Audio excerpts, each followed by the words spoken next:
Hello বন্ধুরা, আপনাদেরকে আমার এই চ্যানেলে স্বাগত জানাই। বন্ধুরা, আজকে আপনাদের জন্য একটি সুন্দর ভিডিও নিয়ে এসেছি।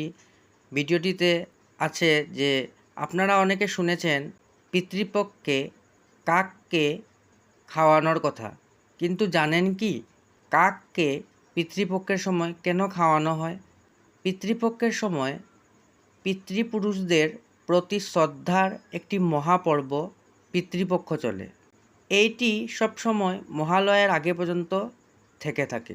পিতৃপক্ষতে পিতৃপুরুষদের আশীর্বাদ প্রাপ্ত করার জন্য মানুষেরা শ্রাদ্ধ এবং তর্পণ করে থাকেন। এছাড়াও মানুষেরা কাককে ভোজন করায়। কিন্তু আপনারা জানেন কি কাককে কেন ভোজন করানো হয়? ধার্মিক মান্যতার অনুসারে পিতৃপক্ষে পঞ্চাবলীর বিধান আছে। এই পঞ্চাবলীতে কাককে ভোজন করানোর কথা বলা হয়েছে। কাককে সঞ্চার বাহক এবং যমের প্রতীকও মানা হয়। এইটি আমাদের বার্তা পিতৃপুরুষদের কাছে পৌঁছে দেয়। কাক বিনা ক্লান্ত হয়ে দীর্ঘ সময় পর্যন্ত যাত্রা করতে পারে। এইভাবে কোনো প্রকারের আত্মা কাকের শরীরে বাস করতে পারে।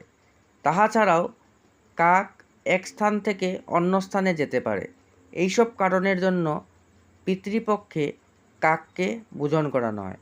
পিতৃপক্ষে কাককে ভোজন করালে পিতৃপুরুষদের আশীর্বাদ প্রাপ্ত করা যায়। সেই জন্য পিতৃপক্ষের 15 দিন কাককে ভোজন করানো হয়। মানা হয় যে যদি ভোজন দেওয়ার সময় কাক মুখ ঘুরিয়ে নেয়, তখন এইটি সংকেত দেয় যে আপনার পূর্বপুরুষ আপনার সঙ্গে অভিমান করে আছেন। তাহলে বন্ধুরা, আপনারা কাককে কেন ভোজন করানো হয় পিতৃপক্ষ চলাকালীন জানতে পারলেন। এই জানকারিগুলি বিভিন্ন সূত্র থেকে গ্রহণ করা হয়েছে, তাই কোনো জানকারি মানার আগে বিশেষজ্ঞের সাথে পরামর্শ নেওয়া আপনাদের অতি প্রয়োজন। ভিডিওটিকে শেষ পর্যন্ত দেখার জন্য অনেক ধন্যবাদ বন্ধুরা।